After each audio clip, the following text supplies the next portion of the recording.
Welcome back. ఇవాళ December 31 అంటే 2025కు చివరి రోజు, ఇయర్ ఎండ్ డే.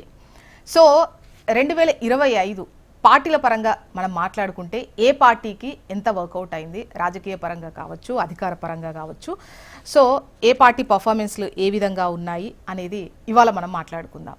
ఓవరాల్గా చాలా అంశాలు 2025లో మనం మాట్లాడుకున్నాము. రీసెంట్ టైంలో కనుక చూసుకున్నట్లయితే పంచాయతీ ఎన్నికల హడావిడి, అంతకుముందు బీసీ రిజర్వేషన్స్కు సంబంధించి, అండ్ ఇప్పుడు జలద్రోహం, జలదోపిడీ అంటూ పెద్ద ఎత్తున విమర్శలు, ప్రతి విమర్శలు కనిపిస్తున్న పరిస్థితి అయితే కనిపిస్తోంది. ఓవరాల్గా 2025లో ఏ అంశాలు ప్రాతిపదికగా పార్టీలు చర్చించుకున్నాయి, ఏం జరిగాయి, ఎవరి పర్ఫార్మెన్సెస్ ఏ విధంగా ఉన్నాయి అనేది ఇవాళ మనం మాట్లాడుకుందాం. గెస్టులు కూడా సిద్ధంగా ఉన్నారు, పార్టీ సీనియర్ నాయకులు.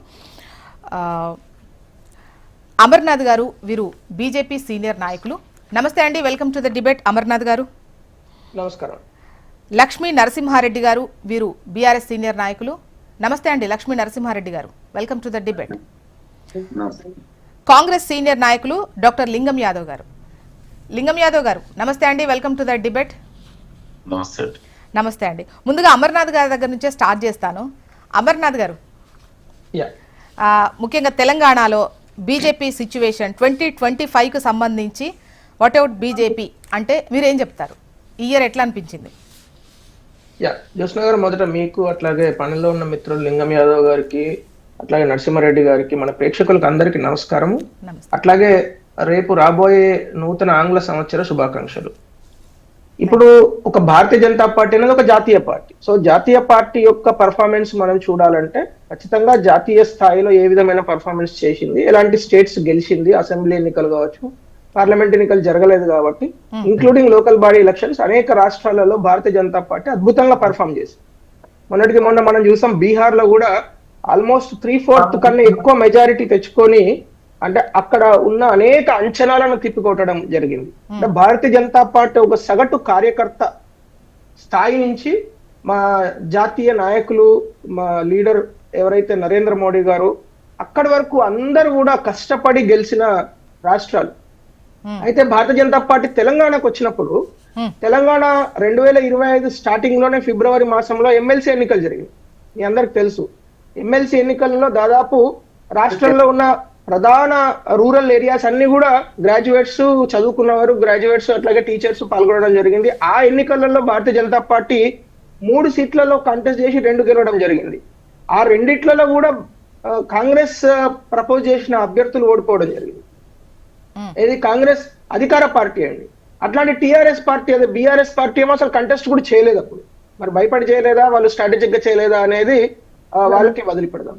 మన జరిగిన సర్పంచ్ ఎన్నికలలో కూడా భారతీయ జనతా పార్టీ చాలా అద్భుతంగా, ఎందుకంటే రూరల్ ఏరియాలలో ఇంతకు ముందు ఏం జరుగుతుంది అంటే, ఎవరో ఒక పెద్ద మనిషి గెలుస్తుండే, ఆ పెద్ద మనిషి ఏదో ఒక పార్టీ అని చెప్తుండే. అట్లా కాకుండా భారతీయ జనతా పార్టీ బాధ్యతలున్న కార్యకర్తలు, అంటే ఓబీసీ మోర్చా ప్రెసిడెంట్, లేకుంటే ఎస్సీ మోర్చా ప్రెసిడెంట్, మండల స్థాయి నేతలు, పోలింగ్ బూత్ స్థాయి నేతలు, వీళ్ళందరూ కూడా అంటే బాధ్యతలున్న నేతలు దాదాపు 1000 మంది గెలవడం జరిగింది. అంటే సర్పంచులు, ఉప సర్పంచులు, అనేక మంది వార్డు మెంబర్లు, వేల సంఖ్యలో వార్డు మెంబర్లు గెలవడం జరిగింది. సో ఇవన్నీ చూసినప్పుడు భారతీయ జనతా పార్టీకి చాలా మంచి ప్రోగ్రెస్ కనబడుతున్నది. But if you ask me, I'm satisfied? Definitely not. ఎందుకంటే 2028 కావచ్చు, 2029 కావచ్చు, ఎప్పుడు అసెంబ్లీ ఎన్నికలు జరిగినా కూడా భారతీయ జనతా పార్టీ తెలంగాణలో డబుల్ ఇంజన్ సర్కారు స్థాపించాలి, తెలంగాణ ప్రజలకు మంచి చేయాలి. ఎందుకంటే అల్టిమేట్ గా ఏదో పార్టీ డెవలప్ అయింది, ముఖ్యమంత్రి ఇది కాదు కదా. మన పర్పస్ ఏంది? ఒక పొలిటికల్ పార్టీగా ప్రజలకు అభివృద్ధి ఫలాలు అందించాలి, సంక్షేమ ఫలాలు అందించాలి. దేశం ఎట్లా అయితే పురోగిస్తున్నదో ప్రతి, అంటే ఆఖరి వరుసలో ఉన్న ఆఖరి వ్యక్తి కూడా ఆ పురోగమనాన్ని, లేకుంటే ఆ ప్రోగ్రెస్ ను అనుభవించాలి.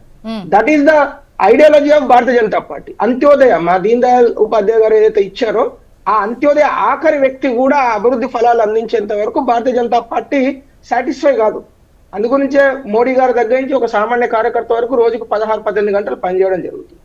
ఇక్కడికి వస్తే మిగతా పార్టీల గురించి మనం మాట్లాడుకోవాల్సి వస్తే, బీఆర్ఎస్ పార్టీ ఎక్కువ నష్టపోయిందని కనబడుతుంది. ఎందుకంటే వాళ్ళ ఓన్ సీటు జూబ్లీహిల్స్, అంటే వరుసగా 3 సార్లు గెలుచుకొచ్చిన జూబ్లీహిల్స్ స్థానంలో కూడా వాళ్ళు ఘోరంగా ఓడిపోవడం జరిగింది. సరే, అంతకుముందు ఇయర్ జరిగిన కంటోన్మెంట్ బై ఎలక్షన్స్ లో కూడా వాళ్ళ ఓన్ స్థానం వాళ్ళు కోల్పోయారు, 3వ స్థానానికి పరిమితమైనారు. ఇప్పుడు జరిగిన బై ఎలక్షన్ లో జూబ్లీహిల్స్ లో కూడా ఓడిపోవడం జరిగింది. తర్వాత సర్పంచ్ ఎన్నికలలో అయితే ఒక స్ట్రేంజ్ అబ్జర్వేషన్ నేను మీకు చెప్తాను, మిత్రులు కూడా అంగీకరిస్తారు అనుకుంటున్నాను. యాక్చువల్ గా కాంగ్రెస్ పార్టీకి గ్రామీణ ప్రాంతాలలో ఈ 2 సంవత్సరాలలో విపరీతమైన యాంటీ ఇన్కంబెన్సీ పెరిగింది. ప్రభుత్వ వ్యతిరేకత ఈ 2 సంవత్సరాలలో పెరిగింది. అదే సిటీలోకి వచ్చేసినప్పుడు ఆ యాంటీ ఇన్కంబెన్సీ కనబడతలేదు.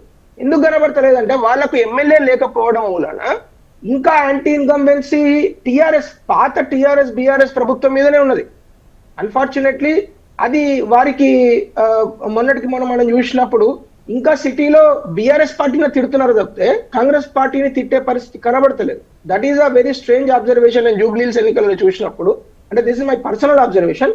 కాకపోతే రాష్ట్రం మొత్తంలో కూడా ఒకసారి రాష్ట్రం యాజ్ అ యూనిట్ గా చూస్తే కేవలం 2 సంవత్సరాలలోనే వాళ్ళ గ్రౌండ్ ను చాలా స్పీడ్ గా కోల్పోవడం జరుగుతున్నది Congress party. So Congress party ఏదైతే గ్రౌండ్ ను కోల్పోతున్నదో గ్రామీణ ప్రాంతాలలో ఇప్పటికే చాలా ఘోరంగా తిడుతున్నారు.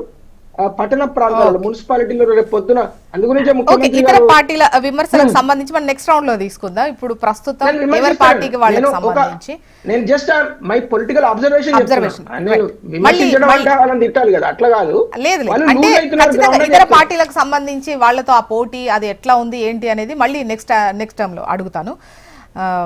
లక్ష్మీ నరసింహారెడ్డి గారు, ఏంటి మీ పార్టీకి సంబంధించి 2025 ఎట్లున్నది అనుకుంటున్నారు? మా అబ్జర్వేషన్ మేము తర్వాత చెప్తాము, ముందు మీరు చెప్పండి. ముందుగా ఈరోజు డిబేట్ లో పాల్గొంటున్నటువంటి ప్యానల్ సభ్యులకు నమస్కారాలు, అదేవిధంగా హెచ్ఎంటీవీ వీక్షకులకు నమస్కారాలు తెలియజేస్తూ నూతన సంవత్సర శుభాకాంక్షలు తెలియజేస్తా ఉన్నాను. ఈరోజు రాష్ట్రంలో మొత్తం చూస్తే అంటే 2025 సంవత్సరంలో జరిగినటువంటి కార్యక్రమాలు కానివ్వండి, వివిధ సంఘటనలను చూస్తా ఉంటే తెలంగాణలో ప్రజలు స్పష్టంగా అడుగుతున్నారు, ఈ తెలంగాణలో పరిపాలన ఎక్కడున్నది? ఎన్నికల కోసం హామీలు ఇచ్చారు, ఎన్నికల కోసం హామీలు ఇచ్చారు, ఈ హామీలను ఎప్పుడు నెరవేరుస్తారు అనేది స్పష్టంగా ప్రజలు ఎదురు చూడడం జరిగింది. అంటే ఈరోజు తెలంగాణ వ్యాప్తంగా ఒక్క రంగంలో కాదండి, అంటే అన్ని రంగాలలో కూడా, అంటే ఈరోజు రైతాంగంలో కానివ్వండి, ఉద్యోగ విషయంలో కానివ్వండి, అదేవిధంగా యువత నిరుద్యోగుల విషయాలలో కానివ్వండి, అదేవిధంగా సంక్షేమ పథకాలలో కానివ్వండి, ముఖ్యంగా ఈరోజు గ్రామీణ వ్యవస్థలో ఉన్నటువంటి పంచాయతీరాజ్ వ్యవస్థ గురించి కానివ్వండి, ఇట్లా చెప్పుకుంటూ పోతే ప్రతి అంశంలో కూడా ప్రభుత్వం యొక్క నిర్లక్ష్యం అనేది పూర్తిగా స్పష్టంగా కనిపించింది. మా పార్టీ డెఫినెట్ గా అండి, ఎందుకంటే ప్రజల పక్షాన్ని నిలబడుతూ ప్రజల కోసము ప్రతిరోజు ప్రభుత్వంతో కొట్లాడుతున్నటువంటి పరిస్థితి మీరందరూ చూసారు, తెలంగాణ ప్రజలు మొత్తం చూసినారు. ఎందుకంటే ఎక్కడైతే ప్రజలు ఇబ్బంది పడుతున్నారో, ఎక్కడైతే ప్రభుత్వం అంటే ఈ ప్రభుత్వ పెద్దలు నిర్లక్ష్యం వహిస్తున్నారో అక్కడ బీఆర్ఎస్ పార్టీ తరఫున మేము నిలబడ్డము, కొట్లాడినము, ప్రజలకు అన్ని రకాలుగా మేలు చేయడానికి మేము నిరంతరం శ్రమిస్తా ఉన్నాము. రాబోయే 3 సంవత్సరాలలో కూడా మేము శ్రమిస్తాం. ఈరోజు ఏదైతే హామీలు ఇచ్చిరో హామీలు అమలు కాక ఈరోజు వాస్తవంగా తెలంగాణ వ్యాప్తంగా ఉన్నటువంటి ప్రజానికం మొత్తం చాలా ఇబ్బంది పడుతున్నటువంటి పరిస్థితి మనందరం చూసినాం. ముఖ్యంగా ఈరోజు ఏమైందంటే ప్రతిపక్షం యొక్క స్వరాన్ని అణిచివేయాలని చెప్పి ఎన్నో ఎత్తులు వేస్తున్నారు, నిరసనలపై కేసులు పెడుతున్నారు, అదేవిధంగా మీడియా సోషల్ మీడియాలపై ఒత్తిళ్లు తీసుకొస్తున్నారు. ఈరోజు రాష్ట్రంలో ప్రభుత్వం పరిస్థితి ఎట్లా అయిపోయిందంటే కేంద్రంలో ఢిల్లీలో పోతేనేమో దోస్తీ అంటారు, గల్లీలో వచ్చినేమో మేము కుస్తీ పడుతున్నాం అంటున్నారు. కేంద్ర ప్రభుత్వం నుంచి వాళ్ళ అవసరాలను మాత్రమే, వాళ్ళ ప్రభుత్వ పెద్దల అవసరాలు మాత్రమే తెచ్చుకుంటున్నారు, కానీ కేంద్ర ప్రభుత్వం తోటి ఈ తెలంగాణ రాష్ట్రానికి తీసుకొస్తున్నది ఏమీ లేదు. 2025లో ఓవరాల్ గా చెప్పాలంటే ప్రజల మూడు ఎట్లా అయిపోయిందనంటే మార్పు అనేది కోరుకుంటున్నారు స్పష్టంగా. అమ్మ 2 సంవత్సరాలు అయిపోయింది, ఇంకొక 3 సంవత్సరాలు అట్లో ఇట్లో కాలం గడిపితే అయిపోతుంది, ఈ ప్రభుత్వాన్ని వదిలించుకోవచ్చు, నెక్స్ట్ ఈ తెలంగాణకు శ్రీరామ రక్ష కేసీఆర్, అదేవిధంగా బీఆర్ఎస్ పార్టీ శ్రీరామ రక్ష అనేటువంటి మూడులో స్పష్టంగా ఉన్నారు. ఎందుకంటే దానికి నిదర్శనమే మన గ్రామీణ ప్రాంతాలలో జరిగినటువంటి ఎన్నికలు.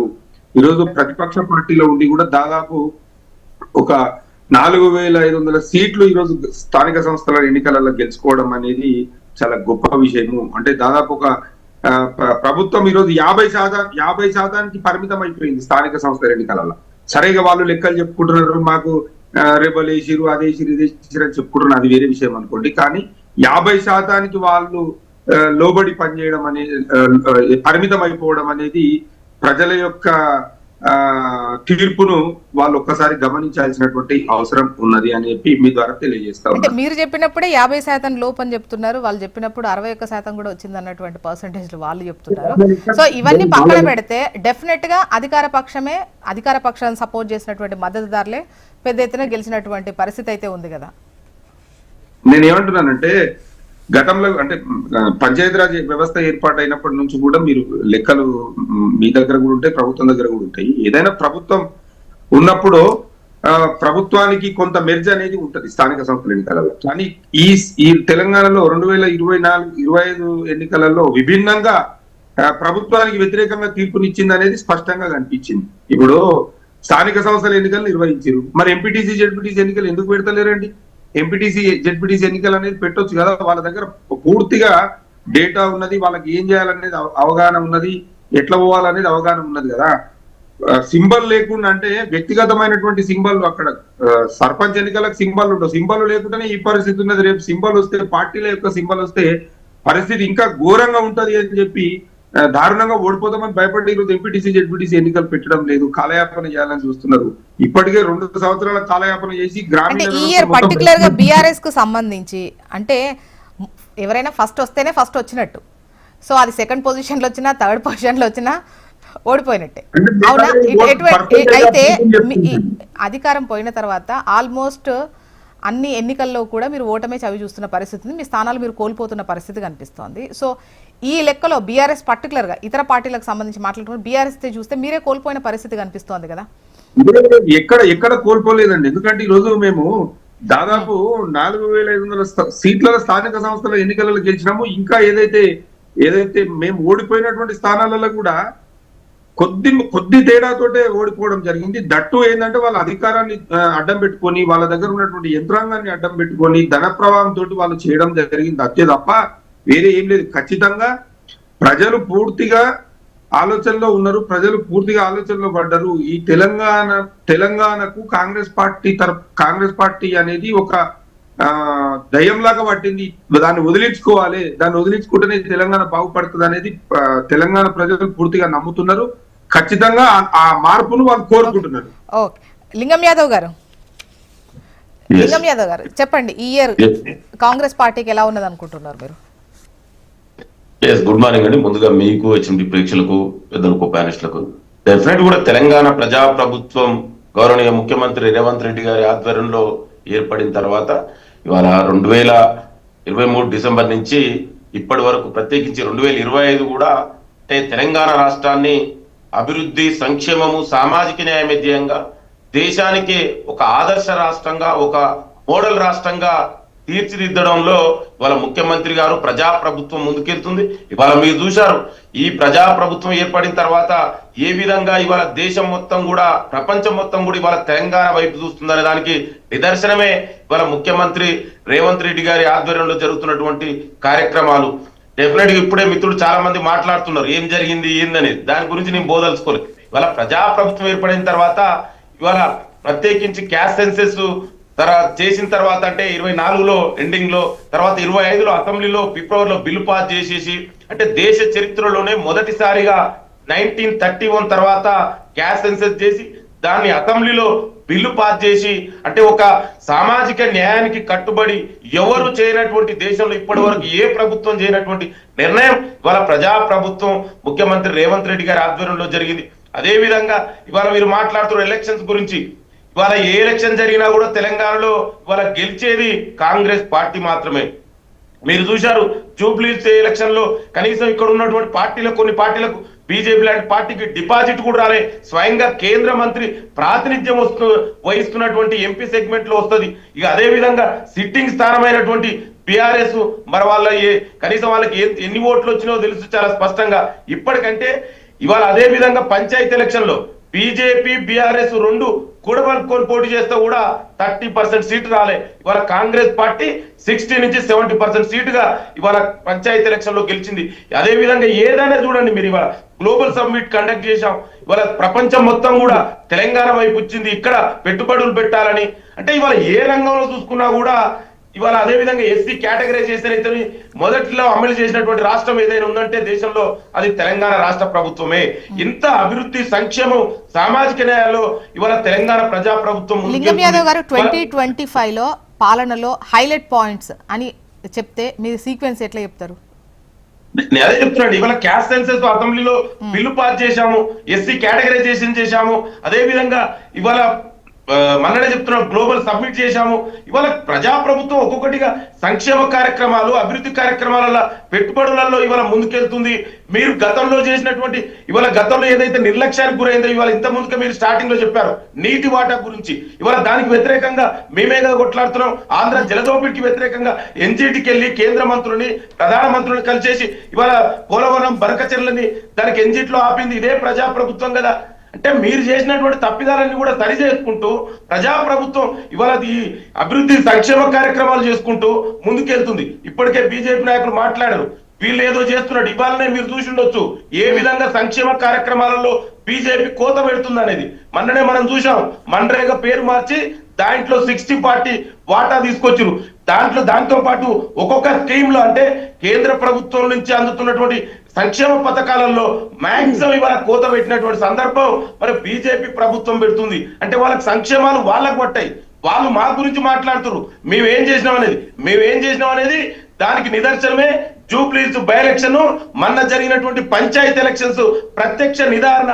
తెలంగాణ ప్రజాప్రభుత్వం చేస్తున్నటువంటి ఏ విధంగా అభివృద్ధి సంక్షేమానికి ఆ ఎలక్షనే ఉదాహరణ.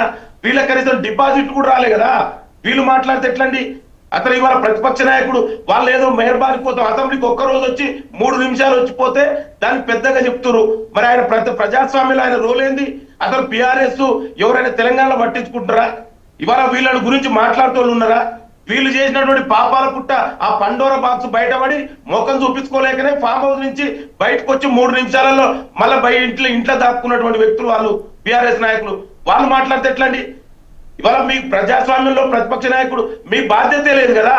ఇవాళ ప్రభుత్వం మీ మొదటి నుంచి చెప్తున్నా మీరు సలహాలు సూచనలు ఇవ్వండి, మీరు దానికి ఇవ్వరు.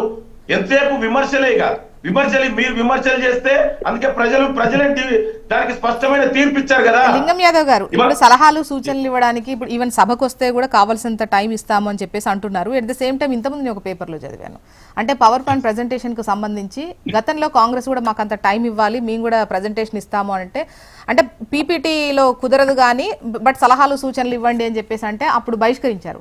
ఎట్ ద సేమ్ టైం ఇప్పుడు వాళ్లకు మీరు ఆ ప్రెజెంటేషన్ ఇచ్చేటువంటి అవకాశం ఇస్తున్నారా? సలహాలు సూచనలు ఇవ్వడానికి వాళ్ళు రెడీగానే ఉన్నారట. అదేళ్లలో వాళ్ళు ఏం చేశారు అనేది అందరికీ తెలుసు.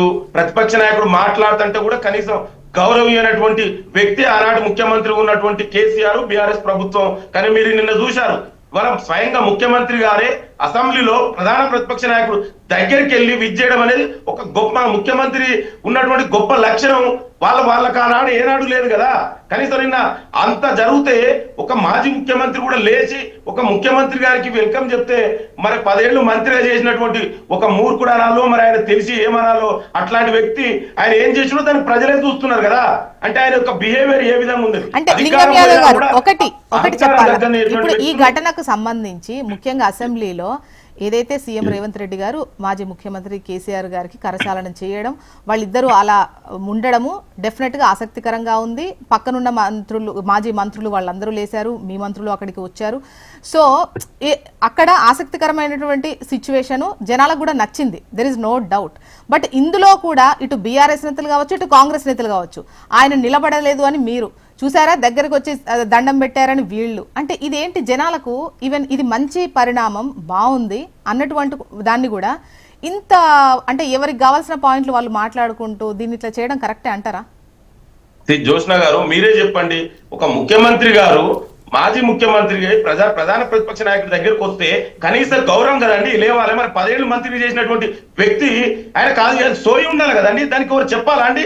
ఇప్పుడు మీరు ఎవరైనా మనం ఏం చేస్తామండి, వాళ్ళు ఒక ముఖ్యమంత్రి స్థాయిని గౌరవించాలి కదా. చైర్ ఇంపార్టెంట్ కదా, వ్యక్తి కాదు కదా. ఇవాళ కేసీఆర్ అనే వ్యక్తి ప్రధాన ప్రతిపక్ష నాయకుడు, మాజీ ముఖ్యమంత్రిగా మా ముఖ్యమంత్రి ఇవాళ మన తెలంగాణ రాష్ట్ర ముఖ్యమంత్రి వెళ్ళి పరామర్శించాడు. గతంలో హాస్పిటల్ ఉంటే కూడా పోయి పరామర్శించి వచ్చాడు. ఇవాళ మరి మంత్రిగా చేసిన వ్యక్తి ఒక ఎమ్మెల్యే కనీసం సోయి లేకుంటుంటే ఇక దానికి మనం ఏం చెప్తామండి? ఇదేనా మీ అదే చెప్తున్నా, ఆ అహంకారం తగ్గిన వ్యక్తి కేటీఆర్, దానికి ప్రజలే Okay. డిసైడ్ చేస్తారు. Okay. నేను Okay, sir. ఏమంటున్నా, నరసింహారెడ్డి గారు నేను 1 minute నేను మాట్లాడలేదు. నేనేమంటున్నా అంటే ఒక్క నిమిషం. లింగం యాదవ్ జోష్న గారు నేను ఫినిష్ నేనేమంటున్నా అంటే వీళ్ళు 10 ఏళ్లలో ఏనాడు ప్రతిపక్ష నాయకుడిని కనీసం గౌరవించలే. ఆనాడు దళిత వ్యక్తిని, ఇప్పుడు ఉన్నటువంటి డిప్యూటీ చీఫ్ మినిస్టర్ గారు ప్రధాన ప్రతిపక్ష నాయకుడు ఉంటే కుట్రతోటి దళిత నాయకుడు ఒక డిప్యూటీ ఫ్లోర్ లీడర్ గా ఉండొద్దు ప్రతిపక్ష నాయకుడు అని ఆనాడు లేకుండా చేసినటువంటి దుర్మార్గులు బీఆర్ఎస్ నాయకులు కల్వకుంట్ల కుటుంబం. ఇవాళ ఒకసారి నరసింహారెడ్డి గారు సామాజిక వర్గానికి సంబంధించిన వ్యక్తి స్పీకర్ ఉంటే స్పీకర్ ముందు దళిత వ్యక్తి స్పీకర్ ఉండొద్దనే కుట్రతోటి ఇవాళ కేసీఆర్ వీళ్ళు అసెంబ్లీకి రాకుండా ఈ నాటకాలు ఆడుతున్నారు. నిన్న కూడా ఎందుకు వచ్చిందండి? మొన్న 3 నిమిషాలు ఆయన యొక్క మెంబర్షిప్ డిస్క్వాలిఫికేషన్ కాకుండా అటెండ్ కాక మన అందరికీ తెలుసు. స్కూల్లో కూడా మొత్తం కూడా 70%. లింగం యాదవ్ గారు మళ్ళీ వాయిస్ తీసుకుంటాను, డెఫినెట్ గా వాయిస్ తీసుకుంటాను మీది. దయచేసి నరసింహారెడ్డి గారు ఏంటి మీ సమాధానం? లింగం యాదవ్ గారు ఇది డిబేట్ అండి, ఇంటర్వ్యూ కాదు. ఎందుకంటే అందరూ మాట్లాడాలి. మీరు మాట్లాడినప్పుడు నేను ఇంటర్వ్యూ చేయలేదండి. ఎవరిది కాదు, ఎవరికి వాళ్ళకి టైం ఇస్తున్నా సమాధానం అవసరం కాబట్టి ప్లీజ్ దయచేసి మీరు అనుకోకండి. లింగం యాదవ్ గారు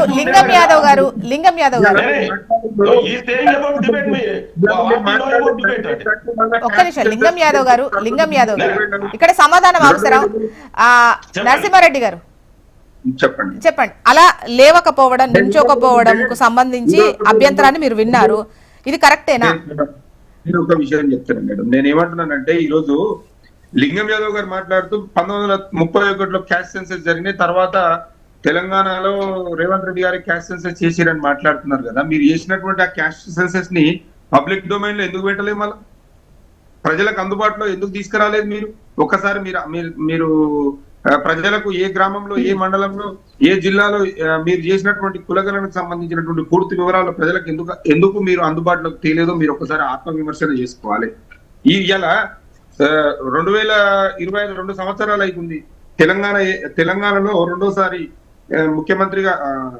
రెండో ముఖ్యమంత్రిగా రేవంత్ రెడ్డి గారు వచ్చినప్పటి నుంచి 2 సంవత్సరాల విలువైన కాలంలో మీరు చేసినటువంటి పనులు ఏంది, మీరు ఇచ్చినటువంటి హామీలు ఏంది, వాటి మీద విమర్శ చేసుకోవాలి. ముఖ్యంగా చూస్తే ఇలా తెలంగాణ వ్యాప్తంగా ప్రపంచం మొత్తం చూస్తుంది ముఖ్యమంత్రి గారి భాష. ఏం మాట్లాడుతున్నారండి? వారు ముఖ్యమంత్రి స్థాయిలో మాట్లాడవలసినటువంటి భాషనేనా అది? బయటనేమో మీకు ఇష్టం వచ్చినట్టు, మీ నోటికి వచ్చినట్టు మాట్లాడతారు. ఈ తెలంగాణ కోసము చావు నోట్లో తల దూర్చి చనిపోయినా సరే ఈ తెలంగాణ కావాలని చెప్పి కొట్లాడి తెలంగాణ తీసుకొచ్చినటువంటి వ్యక్తి గురించి, ఒక గొప్ప నాయకుని గురించి మీరు మాట్లాడేటువంటి భాష ఏంటి? బయటనేమో మీరు టీవీలలో వేదికల మీద మీకు ఇష్టం వచ్చినట్టు మాట్లాడతారు. అసెంబ్లీలోనేమో వచ్చి సుధపూజ లేకొచ్చి దండం పెడితే ప్రజలు చూస్తలేరు అనుకుంటారా? ప్రజలు అన్ని చూస్తారు. ఇవాళ మీరు మాట్లాడుతున్నారు లేవలేదు, మంత్రి 10 సంవత్సరాలు చేసిండు, 10 సంవత్సరాలు మాట్లాడితే లేవలేదని మాట్లాడుతున్నారు.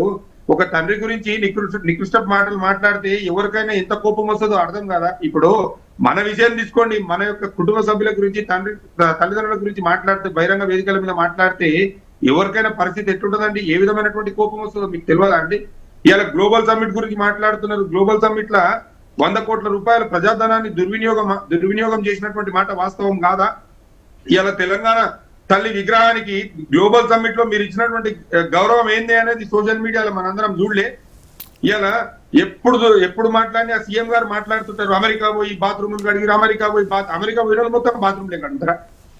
డిగ్నిటీ ఆఫ్ లేబర్ అనేది తెలియదా అండి? ఎవరు స్వంత పనులు వాళ్ళు చేసుకుంటారు. దాన్ని మీరు ఆ రకంగా మాట్లాడడం ఇంతవరకు కరెక్ట్? సీఎం గారు మొత్తం మీద ఏమన్నారంటే ఫ్రస్ట్రేషన్ ఉన్నారు. లోకల్ బాడీ ఎలక్షన్లలో నేను ఏం చెప్తున్నానంటే సరైనటువంటి మెరుగైన ఫలితాలు రాలేదు అనేటువంటి అంశంలో ఇవాళ ఫ్రస్ట్రేషన్ ఉన్నారు. ఇవాళ మీరు 45 టీఎంసీలు కావాలని చెప్పి మీరు లెటర్ రాసింది, మీరు లేఖ రాసింది నిజం కాదా? అవునా కాదా? మీరు చెప్పండి. దాన్ని డైవర్ట్ చేయడానికనే ఇవన్నీ పోయి దండాలు పెట్టుడు, దశకాలు పెట్టుడు, ఇవన్నీ డైవర్షన్, ఇవన్నీ ఎందుకండి? వీటితోటి అవసరం ఏముందండి? మీరు ముందుగా మీరు చెప్పండి. ఇవాళ ముఖ్యమంత్రి గారు మన వేదిక మీద, కొడంగల్ వేదిక మీద ఒక శపథం చేసిరు. ఏమని? నేనున్నంత కాలం కేసీఆర్ గారిని ముఖ్యమంత్రిగా కానివ్వను, బీఆర్ఎస్ పార్టీని అధికారంలోకి రానివ్వను అని శపథం చేసిరు కదా.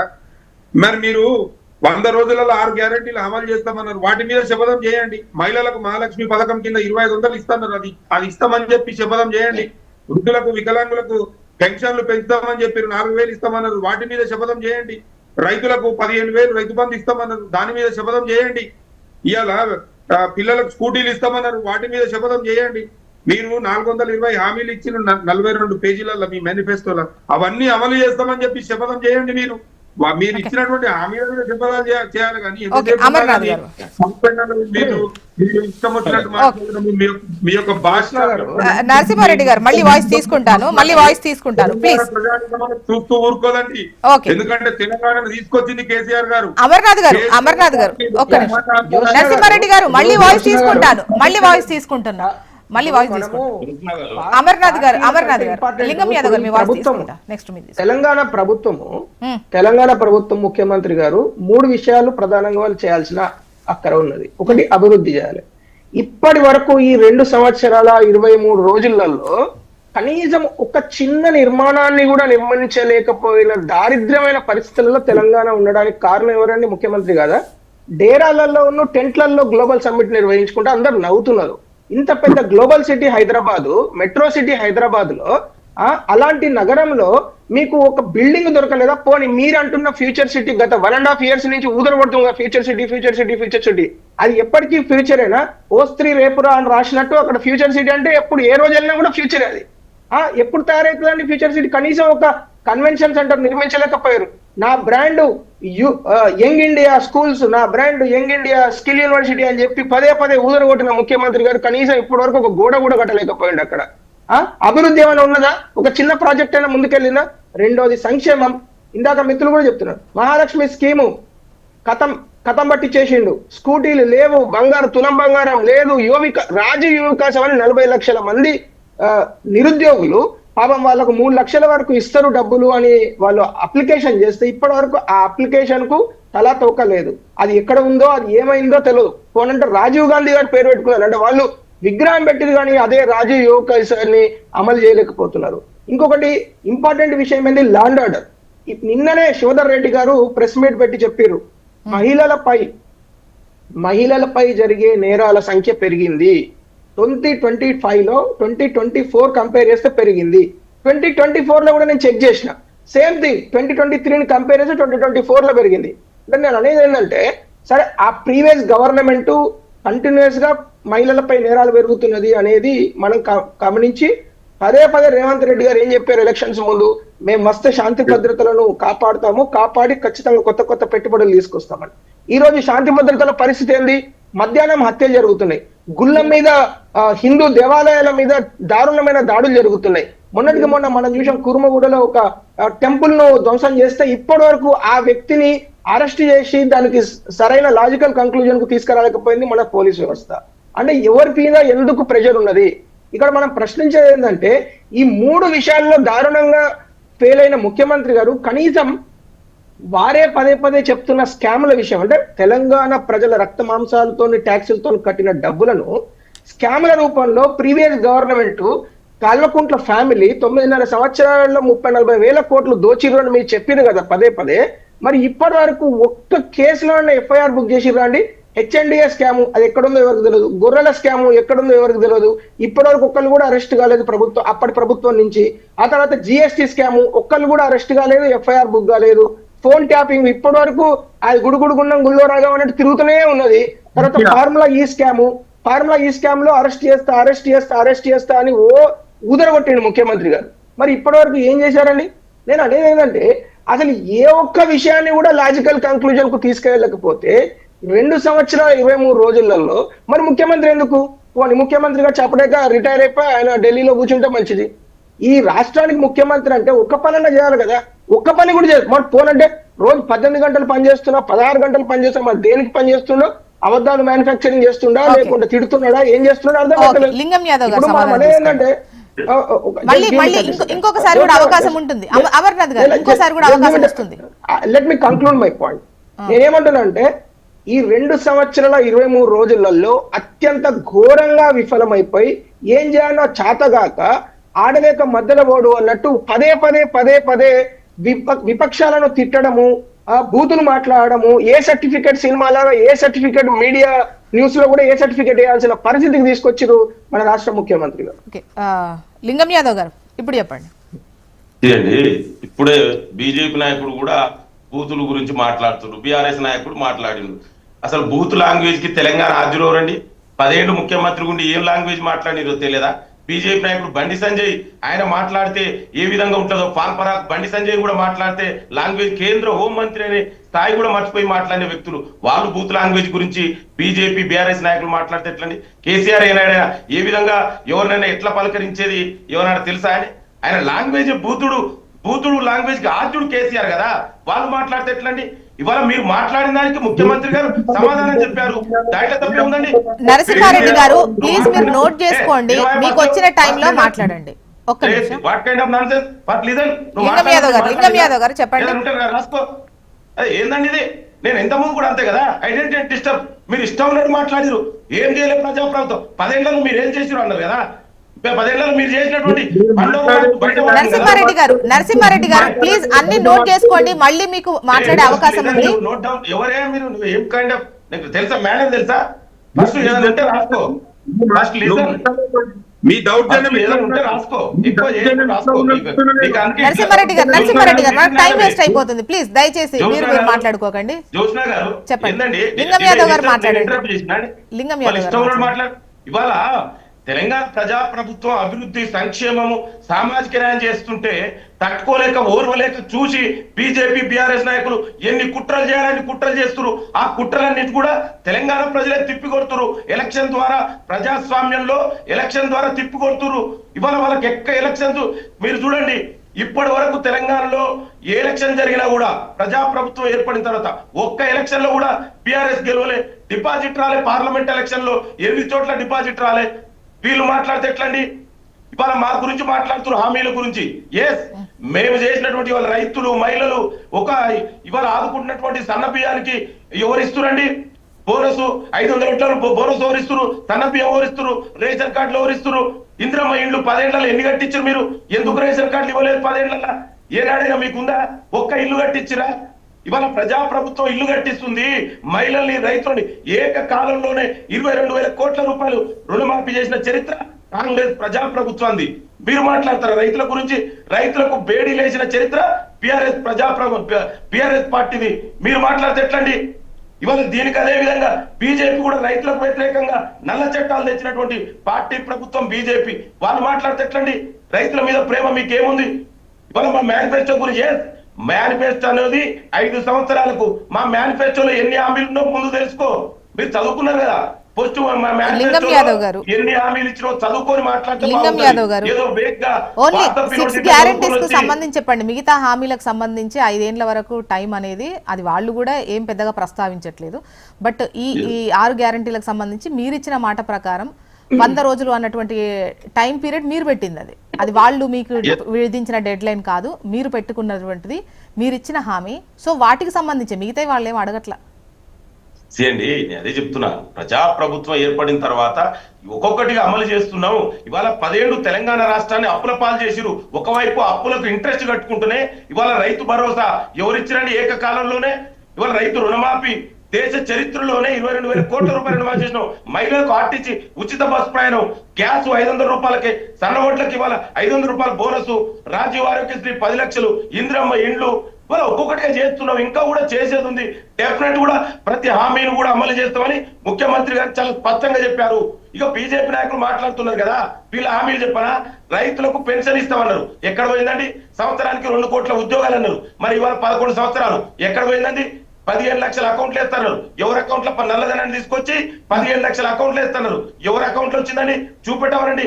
రైతులకు బేడీలు వేస్తున్నారు. కార్మికులను తీసుకొచ్చి కార్మికులకు వ్యతిరేకంగా లేబర్ చట్టాలు చేస్తున్నారు. ఇవాళ మీరు చెప్తున్నారు దాడు. ఇవాళ అంటే నేను ఒక ఉదాహరణ చెప్తాండి. ఏ విధంగా వీళ్ళు ఒక్కొక్కటి ఇంత ముందుకు ఇవాళ కూడా వచ్చింది. ఎట్లా కేంద్ర ప్రభుత్వం సంక్షేమాలకు బడ్జెట్ ను కట్ చేస్తుందనేది, కేటాయింపులు తగ్గిస్తుందనేది. ఇవాళ మన్రేగాలో గతంలో 100% ఉండేది కేంద్ర నిధులు, ఇవాళ 60-40 చేసిరు. ఇవాళ అదే విధంగా ICTS, PM గ్రామీణ యోజన ప్రతిదీ, అదే విధంగా national health machine, PM Awas Yojana, PM Fasal బీమా, మిడ్ డే మీల్స్ ఇవన్నీ కూడా గతంలో 70% 100% కేంద్ర నిధులు ఉంటే ఇవాళ 60% కేంద్ర నిధులు 40% రాష్ట్ర నిధులు. ఆల్మోస్ట్ అన్ని పథకాలకు సంబంధించి కేంద్ర అండ్ రాష్ట్రాలు కలిపి ఇచ్చేటువంటి ప్రాయోజిత ప్రాజెక్ట్స్ ఏవైతే అంటే పథకాలు ఏవైతే ఉంటాయో వాటిని అన్నిటిని కూడా 60-40 అంటే 25-75 ఇట్లా ఉన్న లెక్కలు కూడా అన్ని ఒక దగ్గరికి చేర్చి 60-40 లెక్కలు అన్ని పథకాలు ఆల్మోస్ట్ అలాగే పెట్టినట్టున్నారు. అదే చెప్తున్నా జోష్న గారు. ఇవాళ దాని వల్ల రాష్ట్రాల మీద అప్పుల భారం పడుతుంది. ఇప్పటికే సెస్ల పేరు మీద సర్చార్జ్ల పేరు మీద ఆదాయ దేశం మొత్తం రాష్ట్రాల మీద ట్యాక్స్ వేస్తుంది. రాష్ట్రాల ఆదాయం అంతా దేశానికి పోతుంది. మరి కేంద్ర ప్రభుత్వం ఏమో రాష్ట్రాలను అప్పులపాలు చేస్తుంది. తద్వారా రాష్ట్రాలను వీకెన్ చేస్తుంది. సమైక్య వ్యవస్థకు గండి కొడుతుంది.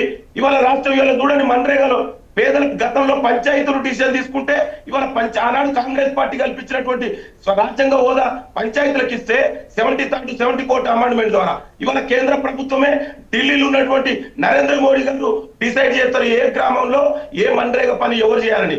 వాళ్ళకేం తెలుసండి. ఇవాళ వీళ్ళు మాట్లాడుతున్నారు దాడుల గురించి. మీరు అందరూ చూసారు నిన్ననే ఒక పని చెప్పమంటే ఒక పని కూడా చెప్తలేడు ఆయన. ఒక్క పని కూడా లేదు. ఒక్క పని కూడా లేదు. ఈ రాష్ట్ర ప్రభుత్వం చేసింది ఒక పని కూడా లేదు. అదే డెహ్రాడూన్ లో వినో నువ్వు రాసుకో. నువ్వు చెప్పు కదా 10 రాసుకుంటా.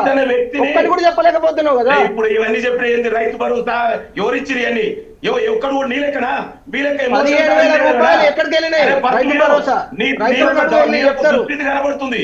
అదే నువ్వు చెప్తే తట్టుకోలేదు. మహాలక్ష్మి పథకం కింద 2,500 రూపాయలు ఎక్కడికి ఓకే ఓకే ఇప్పుడు లింగం యాదవ్ గారు యోజన గారు బీజేపీ చేసింది ఏం చేసింది కేంద్ర ప్రభుత్వం వీళ్ళు ఎట్లా కట్ చేసిందంటే తట్టుకోలేక నిజాలు చెప్తే తట్టుకోలేనటువంటి వ్యక్తులు బీజేపీ నాయకులు. నేను సూటిగా ప్రశ్నిస్తున్నా, మీరు కేంద్ర ప్రభుత్వం నుంచి ఎన్ని నిధులు తీసుకొచ్చారు? బడ్జెట్ లో తెలంగాణకి ఎన్ని చేసారు? మీరు ఏదైనా ఒక స్పెసిఫిక్ గా చెప్పాలరా?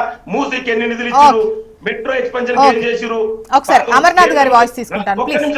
కన్క్లూడింగ్ రండి. రాష్ట్రంలో ఒక ప్రాజెక్ట్ కూడా జాతీయ హోదా లేదు. నేను ఒక ప్రశ్న అడుగుతాను మేడం. కేంద్రంలో బీజేపీ ఒక్క నిమిషం నరసింహారెడ్డి గారు వాయిస్ తీసుకుంటాను. జ్యోత్స్న గారు మీరు అడిగిన ప్రశ్ననే మీరేమడిగారు ఇందాక 2025 సంవత్సరంలో మీరు చేసిన ప్లైన్లీ ప్రయారిటీ ఆర్డర్ లో చెప్పండి అని అన్నారు. ఆయన ఏం చెబుతున్నాడు? నరేంద్ర మోడీ గారు 15 లక్షలు ఇంకొకటి ఇంకేదో.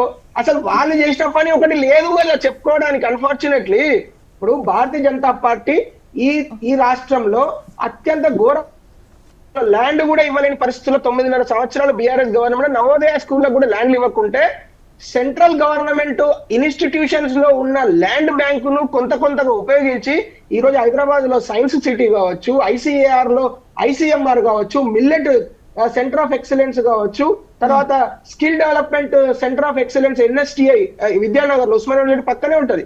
అక్కడికి వెళ్ళి చూడండి. ఏంది ల్యాండ్ ఇవ్వకుంటే సెంట్రల్ గవర్నమెంట్ కు స్టేట్ గవర్నమెంట్ ల్యాండ్ ఇవ్వాలి. లేకుంటే సెంట్రల్ గవర్నమెంట్ అంగారక గ్రహం మీద చంద్రగ్రహం మీద ఎట్టదు కదా. ఆ ల్యాండ్ ఇవ్వాలి. మీరు ఇవ్వలేకపోతున్నారు. రెండోది ఇప్పుడు మెట్రో గురించి మాట్లాడే మిత్రులు, మెట్రో మొన్నటికి మొన్న very recently urban development minister వచ్చి మీకు 30 క్వశ్చన్లు పంపించినాం కదా దానికి ఆన్సర్లు పంపించండి అంటే ఇప్పటి వరకు పంపించలేదు. మూసీ గురించి ప్రస్తావిస్తారు. ఎంత నవ్వుల పాలవుతున్నారంటే ముఖ్యమంత్రి గారు మూసీ విషయంలో ఆయన అసలు ఆలు లేదు సోలు లేదు. కొడుకు పేరు సోమలింగం అన్నట్టు డైరెక్ట్ వెళ్ళి విజయయాత్ర చేసేయండి నల్గొండ జిల్లాలో. ఏది మూసీ మొత్తం ప్రక్షాళన అయిపోయినట్టు. కానీ ఇక్కడికి వచ్చి డిపిఆర్ అలా కాదు టైం టు టైం డెఫినెట్ గా తక్కువ ఇప్పటి వరకు తీసుకుంటా లింగం యాదవ్ గారు.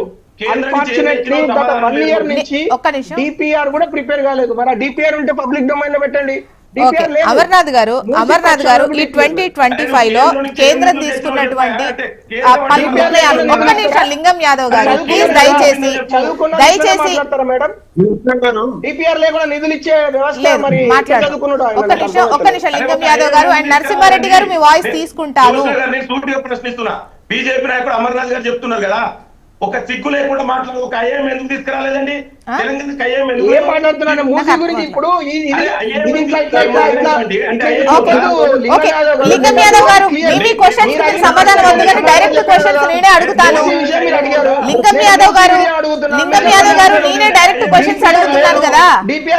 ఒక్క నిమిషం అమర్నాథ్ గారు ఆ క్వశ్చన్ రైజ్ చేస్తాను ప్లీజ్ దయచేసి. ఇప్పుడు రాష్ట్రాలకు సంబంధించి ఈ నిధుల కేటాయింపు కావచ్చు, పథకాలకు సంబంధించి సెంట్రల్ నుంచి వచ్చేటి కావచ్చు, మొన్న ఈ మధ్య కాలంలో తీసుకున్న పలు డెసిషన్స్ లో ముఖ్యంగా కేంద్రం నుంచి ప్రాయోజితమయ్యేటువంటి పథకాలు చాలా ఉన్నాయి. సో ఆ పథకాల్లో ఈ మధ్యలో తీసుకున్న నిర్ణయాలు ఆల్మోస్ట్ అన్నింటినీ కూడా రాష్ట్రాల వాటా పెంచారు. ఒకవైపు జిఎస్టీల ఈ లెక్కలను సవరిస్తూనే అలా కొద్దిగా ఆదాయం తగ్గినటువంటి పరిస్థితి ఉంటుంది.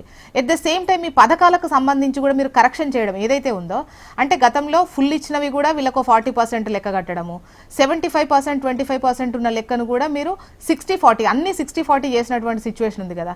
సో వీళ్ళకి అదనపు భారమే ఎక్కడా కూడా. ఇక్కడ 50-50 ఉన్నాయి, 40 అయినా ఎక్కడా లేదు. 50-50 ఉంటే 40 అయినా ఎక్కడా లేదు. తక్కువ ఉన్నాయి మాత్రం రాష్ట్రాల వాటా ఎక్కువ పెంచినటువంటి పరిస్థితే ఉంది. ఎందుకు ఇలా అంటే ఇక్కడ ఒక పాయింట్ నేను మీకు చెప్తాను చూడండి. ఇంతకు ముందు ప్లానింగ్ కమిషన్, ఇప్పుడు నీతి ఆయోగ్, ఇంతకు ముందు వివిధ రకాల అంటే కాంప్లికేటెడ్ ఫెడరల్ కోఆపరేటివ్ సిస్టమ్ ను ఈసారి ఫెడరల్ కోఆపరేటివ్ సిస్టమ్ అని ఈ మార్పులు అంటే భారతదేశం అత్యంత వేగంగా అభివృద్ధి చెందుతున్న ఆర్థిక శక్తిగా ఎదగబోతున్న క్రమంలో మన ఇంట్లో ఉన్న అంటే ఇంట్లో గెలిచి రచ్చ గెలవాలి కదా. సో ఇంట్లో ఉన్న వివిధ ఏమంటారు అనామలీస్ ను ఆగండి బ్రదర్, అనామలీస్ ను కరెక్ట్ చేసే ప్రాసెస్ అది ఈ పైసలు తగ్గించుడు కాదు. మీరు కరెక్ట్ ఇయర్లీ మీరు లెక్క పెట్టుకోండి. 2014 ఒక్క నిమిషం లింగం యాదవ్ గారు, ఒక్క నిమిషం మీ వాయిస్ ఫైనల్ గా మీరు డెఫినెట్ గా తీసుకుంటా 1 మినిట్ ఉంటుంది. లింగం యాదవ్ గారు ఒక్క నిమిషం. అమర్నాథ్ గారు ఒక స్ట్రైట్ క్వశ్చన్ అండి. ఈ లెక్కలు జనాలకు అర్థం కాకపోవచ్చు, నేను స్ట్రైట్ క్వశ్చన్ అడుగుతాను. లింగం యాదవ్ గారు ప్లీజ్ దయచేసి, మీరు మాట్లాడినప్పుడు వేరే వాళ్ళు ఇంటరప్ట్ అయితే ఎంత ఇబ్బంది పడుతున్నారు. సో వేరే వాళ్ళు మాట్లాడినా అదే ఇబ్బంది ఉంటుంది. ప్లీజ్ దయచేసి, నేను చాలా స్ట్రైట్ క్వశ్చన్ అడుగుతున్నాను. నరసింహారెడ్డి గారు మాట్లాడక చాలా సమయమే అయింది. ఒక్క నిమిషం అమర్నాథ్ గారు ఒకే లైన్ లో చెప్పండి. ఇప్పుడు డౌట్ లేదు, కేంద్రం నిధులకు సంబంధించి అంటే ఏదో ఫైనాన్షియల్ గా ఉన్నటువంటి సిచ్యువేషన్ లో కేంద్రం ఇప్పుడు చాలా స్ట్రాంగ్ అయింది. జిఎస్టీ లెక్కలు వచ్చినప్పుడు అందుకోసమే మళ్ళీ సవరించి ఆల్మోస్ట్ ఈ 12 lakh ఇన్కమ్ కు సంబంధించి ట్యాక్స్ ఇవన్నీ కూడా చేయడం అనేది కూడా. సో కేంద్రం ఇప్పుడు బలంగా ఉంది. ఆ బలంగా మరింత కేంద్రం బలం అవుతోంది, రాష్ట్రాలు బలహీనంగా అవుతున్నాయి. ఆ దిశగానే కేంద్రం నడుచుకుంటోంది అని రాష్ట్రాల ఎవరు మాట్లాడుతున్నారు? ఓన్లీ రేవంత్ రెడ్డి గారు, మమతా బెనర్జీ ఇద్దరు మాట్లాడుతున్నారు. మిగతా రాష్ట్రాలు ఎవరు మాట్లాడతలేరే? అవన్నీ మీవి కాబట్టి వచ్చినప్పుడు మేడం నేను మీకు చెప్తాను, 2017లో జిఎస్టీ వచ్చినప్పుడు అన్ని రాష్ట్రాల సీఎంలు ఈ డౌట్ ను ప్రస్తావిస్తే సెంట్రల్ గవర్నమెంట్ చాలా కేటగారికల్ గా ఏం చెప్పింది, మీరు భయపడకండి, మీకేమైనా తక్కువ అయితే మేము డబ్బులు ఇస్తామని చెప్తే, ఈ రోజు ఒకసారి చూడండి బట్టి విక్రమార్క గారు చెప్పిన మాట నేను చెప్తున్నా. బట్టి విక్రమార్క గారు ఆయన కూడా జిఎస్టీ కౌన్సిల్ మెంబర్ కదా, ఆర్థిక మంత్రిగా. వారు ఏం చెప్పారంటే, మేము ఊహించిన దానికంటే జిఎస్టీ తగ్గించడం వల్ల మొన్న దీపావళి వచ్చిందని చెప్తున్నారు. న్యాచురల్లీ అంటే మీరు చాలా సార్లు మనకు అర్థం కాదు, ఆర్థిక లెక్కలు అర్థం కాక ఎవరేదో మాట్లాడతారు. We need not conclude that. ఎందుకంటే యాక్చువల్ ఫ్యాక్ట్స్ సమయం అయిపోతుంది. అందుకే ఒక్క లైన్ రాష్ట్రాలు ఆర్థికంగా రాష్ట్రాలకు పరిపాలన తెలియని ముఖ్యమంత్రులు ఉంటే బాధ అంతే. ఓకే నరసింహారెడ్డి గారు ఒక 1 minute మాట్లాడండి. చెప్పండి. కాంగ్రెస్ నాయకుల యొక్క ఆవేదనను, వాళ్ళ యొక్క ఫ్రస్ట్రేషన్ ని నేను అర్థం చేసుకోగలుగుతా. ఎందుకంటే ఈ రోజు మేము వాళ్ళు ఇచ్చినటువంటి హామీలను, వాటి యొక్క అమలును గురించి మేము అడుగుతా ఉంటే దానికి చెప్పేది లేక, అంటే దాన్ని చెప్పలేక ఈరోజు వాళ్ళ నోటికి వచ్చినట్టు మాట్లాడుతున్నటువంటి ఫ్రస్ట్రేషన్ అనేది మేము అర్థం చేసుకోగలుగుతాము. లింగం యాదవ్ గారు మాట్లాడుతున్నారు, తెలంగాణ కోసం 8 లక్షల కోట్లు అప్పు చేసిరని చెప్పి. కేంద్ర ప్రభుత్వం కాగు నివేదికనే ఇచ్చింది కదండి, 3.5 లక్షల కోట్ల అప్పు అని చెప్పి. మేము తెచ్చినాము, మేము పైసలు తెచ్చినాము, మేము మిత్తిలు కడుతున్నాం అని చెప్తున్నారు. బడ్జెట్ లో మీరు ఏదైతే అప్పు తెస్తామని చెప్పినారో 55,000 కోట్లు 8 నెలలనే తీసుకొచ్చింది. మీరు ఏం చేసిరు చెప్పండి మీరు ఒక్కసారి. మేము ఎంతసేపు ఉన్నా మితి కడుతున్నాం అని చెప్తున్నారు. మీరు స్ట్రేట్ గా ఒకటే క్వశ్చన్ అడుగుతున్నా లింగం యాదవ్ గారిని నేను. 2 సంవత్సరాల కాల వ్యవధిలో మీరు చేపట్టినటువంటి ఒక కొత్త పథకాన్ని చెప్పండి. రైతు బంధు మాదే, రైతు బీమా మాదే, రుణమాఫీ మాదే, కళ్యాణ లక్ష్మి కళ్యాణ లక్ష్మిలా తులం బంగారం ఎక్కడ పోయిరండి లక్షల మంది ఆడపిల్లలు ఎవరైతే పెళ్లిళ్ళు చేసుకున్నారో మహిళలు నూతనంగా వివాహాలకు తులం బంగారం చాలా మంది అడుగుతున్నారు, వాళ్ళందరూ వెయిట్ చేస్తున్నారు. ముందు అది ఇవ్వండి, మీరు ఇచ్చినటువంటి హామీలు నిలబెట్టుకోండి. లింగం యాదవ్ గారు, ఖచ్చితంగా ఈ పలు విమర్శలకు మీరు సమాధానం చెప్పాల్సినటువంటి అవసరం ఉంది. ఒకటి, ఈ సీక్వెన్స్ లో అప్పులకు సంబంధించి మీరు ఏదైతే మాట్లాడారో ఈవెన్ పార్లమెంట్ వేదికగా అడిగినా కూడా మీరు చెప్పినంత తప్పు బీఆర్ఎస్ చేసినటువంటి పరిస్థితి లెక్కల్లో వాళ్ళు చూపించట్లేదు, అంత లేదు అనేది అనిపిస్తోంది. ఎట్ ద సేమ్ టైం పథకాలకు సంబంధించి వాళ్ళు ఏవైతే విమర్శ ఈ 100 రోజులకు సంబంధించిన 6 గ్యారంటీలు కావచ్చు, మీరు మిగతా ఏవైతే పనులు మధ్యలో పెట్టుకున్నటువంటి అంశాలు ఇవి కూడా ఎక్కడ కన్క్లూడింగ్ వచ్చిన పరిస్థితి లేదు. ఈవెన్ కేసులకు సంబంధించి కూడా కన్క్లూడింగ్ గా ఉన్నటువంటి ఒక కేసు కనిపించట్లేదు అని చెప్పేసి విమర్శిస్తున్న పరిస్థితిని మీరు ఎట్లా చూస్తారు? అండి ఇవాళ బీఆర్ఎస్ నాయకుడు మాట్లాడితే మేము ఏం చేసినాం అనేది, సర్లే 10 ఏళ్లలో మీరు ఏం చేసిరు, మీరు మీరు ఎంత రుణమాఫీ చేసిరు, 10 ఏళ్లలో రుణమాఫీ చేసిరా మీరు? ఇవాళ మేము ఏకకాలంలోనే 22,000 కోట్ల రూపాయలు రుణమాఫీ చేశాము. ఇవాళ నరసింహారెడ్డి గారు ఒక్క నిమిషం నరసింహారెడ్డి గారు ఇద్దరు మాట్లాడితే ప్రజలకు అర్థం కాదు. లింగం యాదవ్ గారు ఒక స్ట్రైట్ క్వశ్చన్ అడుగుతాను. రుణమాఫీకి సంబంధించి మీరు చెప్తే రైతు బంధు వాళ్ళు ఇవ్వాల్సినటువంటివి మీరు వచ్చిన తర్వాత రైతు భరోసా అయింది. సో దానికి సంబంధించి 2 విడతలలో ఆగినటువంటి డబ్బులు ఎక్కడ పెట్టారు? సో రుణమాఫీ అనేది ఎట్లా అంటే ఈ లెక్కలు చూస్తే వాళ్ళు ఇచ్చినవి కొన్ని మీరు ఇవ్వని ఉన్నాయి. మీ రుణమాఫీకి సంబంధించి వాళ్ళ ప్రస్తావన వచ్చినప్పుడు ముఖ్యంగా 2 విడతల్లో ఇవ్వని రైతు బంధు ఎక్కడా? అండి ఇవాళ మీరు అన్నారు చూడు అప్పులు అనేది, ఇప్పుడు అప్పులు కేంద్ర ప్రభుత్వం తీసుకోవడం అప్పుడు ఒకటి కార్పొరేషన్ మీద అప్పులు దాంట్లోకి రావండి. అందుకే కార్పొరేషన్ అప్పులు అనేది ఇప్పుడు కాళేశ్వరం పేరు మీద తెచ్చినటువంటి అప్పులు కార్పొరేషన్ మీద, ఆ అప్పులు అందరూ కనబడే కదా. ఇవాళ అప్పులు తెచ్చిందనేది నిజం, తెలంగాణ రాష్ట్రం అప్పు కడుతుందనేది నిజం. ఇవాళ మేము చేసుకున్నటువంటి సో ఈ అప్పుల లెక్కల్లోకి వెళ్తే మరింత టైం పట్టేటువంటి అవకాశం ఉంటుంది. ఒకటి, అన్ని అప్పులను కూడా FRBM పరిధికి కేంద్రం తీసుకొచ్చినట్టయితే తెలుసు. మరి అది ఆల్మోస్ట్ ఒక 2-3 సంవత్సరాల క్రితమే జరిగింది. సో దాన్ని 4 ఏళ్లకు సరాసరి చేస్తూ అసలు వడ్డీ కలిపేట్టుగా అయితే లెక్కగట్టి పెట్టారు. మరి FRBM పరిధిలోకి ఉన్నాయా లేవా అది ఒక పెద్ద డిబేట్ అవుతుంది, మళ్ళీ మనం మాట్లాడుకుందాం. ఏదేమైనా కూడా ప్రజలు కోరుకునేది ఒకటే, అభివృద్ధి జరగాలి, అందరికీ పని దొరకాలి, అందరికీ ఉపాధి ఉండాలి, సో అందరూ సంతోషంగా ఉండాలి. రాష్ట్ర ప్రయోజనాలకు సంబంధించి ప్రతి ఒక్కరు కోరుకుంటారు. అంటే పొలిటికల్ గా ఎవరు ఎటువైపు ఉన్నా కూడా ప్రజలు కోరుకునేది అదే. ఏదైనా హామీ ఇస్తే మిమ్మల్ని నమ్మి మీకు ఓటేశారు కాబట్టి అది నెరవేర్చాల్సినటువంటి బాధ్యత ఉంది. ఇది అధికార పక్షానికి చెబుతున్న మాట. సో ఆ దిశగా వెళ్తారని కోరుకుంటున్నాం. మీ 3 పార్టీలకు కూడా I wish you health, wealth and happiness and మున్ముందు మరింత పర్ఫార్మెన్స్ బాగుండాలని కోరుకుంటున్నాం. ఇది 2025లో మనకు last debate news analysis. And thank you so much అండి డిస్కషన్లో పాల్గొన్నందుకు. అమర్నాథ్ గారు, లింగం యాదవ్ గారు, లక్ష్మీ నరసింహారెడ్డి గారు, థ్యాంక్ యూ అండి. ఇది వాళ్ళ